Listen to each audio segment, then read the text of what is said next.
안녕하세요. 정치를 쉽게 풉니다. 정치의 쉽던 이재명 대표의 변호사비 대납 의혹으로 검찰의 수사선상에 오른 쌍방울과 KH그룹이 윤석열 라인의 전관 변호사를 대거 영입해서 방패막이로 삼고 있다는 한국일보의 단독 보도가 나왔습니다. 그러니까 이재명을 잡으려고 쌍방울을 팠는데 윤석열 라인만 고구마 줄기처럼 나오더라. 파보니 국힘, 파보니 윤석열이냐, 이런 얘기가 나오고 있습니다. 자, 일단 본론으로 들어가기 전에 사전 정보를 드리자면 현재 언론지상에서 쌍방울과 함께 KH그룹이 함께 거론되고 있는데 이 두 회사는 경제 공동체 관계에 있기 때문에 사실상 한 회사라고 봐야 합니다. 그래서 함께 수사선상에 올라와 있다.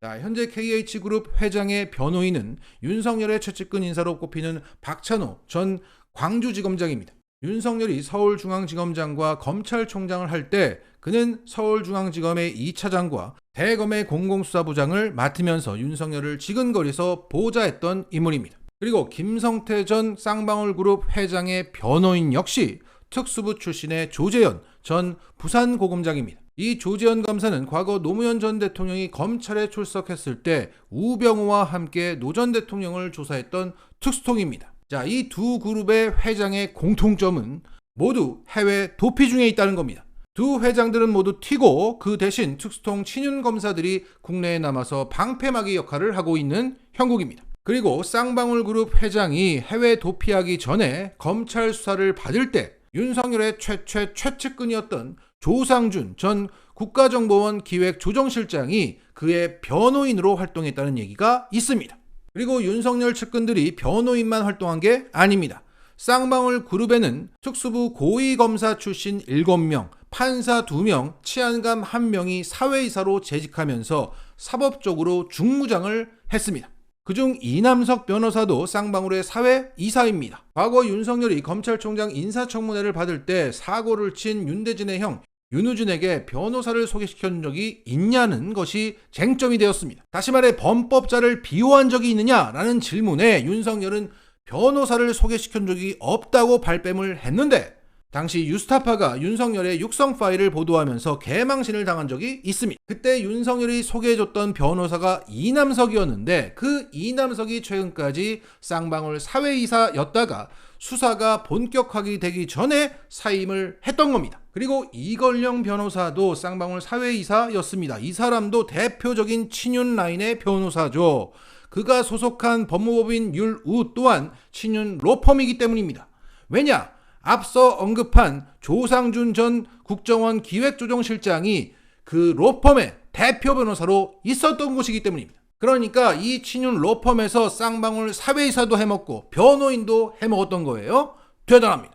또한 송찬엽 변호사도 쌍방울 사회이사입니다. 그는 서울 동부지검장 출신으로 윤석열과 동갑내기의 서울대 동기입니다. 그리고 김영현 변호사도 마찬가지입니다. 그리고 아직 끝나지 않았습니다. 윤석열을 사랑하는 모임 윤사모 회장 홍경표라는 사람이 있습니다. 자, 이 사람에 대해서 관련 기사는 이렇게 기술하고 있습니다.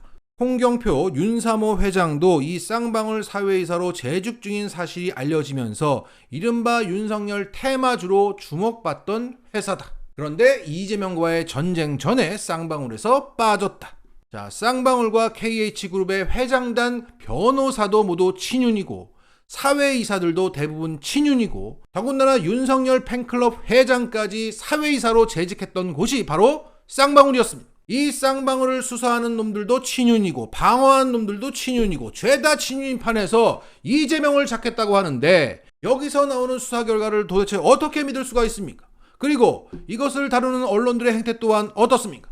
죄다 친윤입니다 라는 기사는 안 쓰고 이재명이 임명한 이화영 경기부지사가 쌍방울에 법인카드를 쓰다가 구속됐다는 것에만 집중하고 있습니다. 그 친윤 사회이사들이 법인카드 썼던 거 궁금하지 않습니까?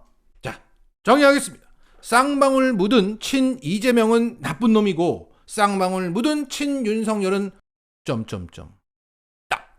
최근 김진태 사태로 200조 원이 투입돼서 녹아 없어지고 있고 중소기업들이 부도가 나고 있는 가운데 채권 발행으로 자금을 융통하는 카드회사 역시 큰 어려움을 겪고 있습니다. 그러한 상황임을 실생활에서 느낄 수 있는 장면이 포착되고 있습니다. 한 카드회사가 김진태 사태로 인해서 혜택을 줄였는데 고객의 원성이 높아지자 해명하는 글을 이렇게 올렸던 겁니다. 할부 혜택을 줄이는 카드사가 늘고 있어요. 카드사만 그런 게 아니고 할부 상품의 대표인 자동차 할부도 요즘 금리가 팍팍 올랐어요. 왜 이렇게 됐냐면요. 우리나라 금융시장에 찬물을 끼얹은 레고랜드 사태 때문이에요. 은행은 고객이 저금한 돈, 예금을 이리저리 굴려서 돈을 버는데요. 반면 예금을 받지 않은 카드사는 채권을 찍어서 필요한 돈을 구해요. 빈문서를 써주고 돈을 빌려와서 우리가 카드로 긁은 물건값을 먼저 내주고 있어요. 하지만 모든 금리의 바탕이 되는 한국은행 기준금리가 계속 오른 데다가 레고랜드 사태로 채권 시장이 꽁꽁 얼어붙으면서 채권 이자율이 3배 가까이 뛰었어요. 이자를 더 많이 주고 돈을 빌려와야 해서 카드사의 부담이 커진 거예요. 그래서 소비자의 혜택을 줄여서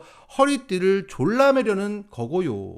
결국 할부 혜택 등 고객의 혜택이 줄어든 것은 김진태 때문이라고 한 카드 회사가 친절하고 정확하게 설명하고 있습니다. 하지만 이 무식한 검사 정권을 교체하지 않는 이상 채권 시장의 신뢰 회복은 어렵기 때문에 이러한 진풍경은 민생 전반에서 지속될 것입니다. 라스뉴스! 최근 윤석열 정부는 30인 미만 사업장 직원들의 8시간 추가 연장 근로법을 밀어붙이고 있습니다. 그러면서 이것은 중소기업과 직원 모두를 위한 일이라고 밝히면서 대국민 호소문까지 발표했습니다. 어쩌고저쩌고 길게 얘기를 했는데 결국 더 일하고 덜 벌고 싶은 노동자가 많은데 문재인 정부의 52시간 제도로 더 벌 수 있는 기회가 막혔다는 겁니다. 자, 진정 이것이 중소사업장의 노동자를 위한 것이라면 현재 중소사업장에서 노동자에게 공짜 야근을 시키는 빌미가 되고 있는 포괄임금제부터 폐지해야 앞뒤가 맞는 것입니다. 더욱이 윤석열 정부는 노동자가 더 일하고 덜 받게 되는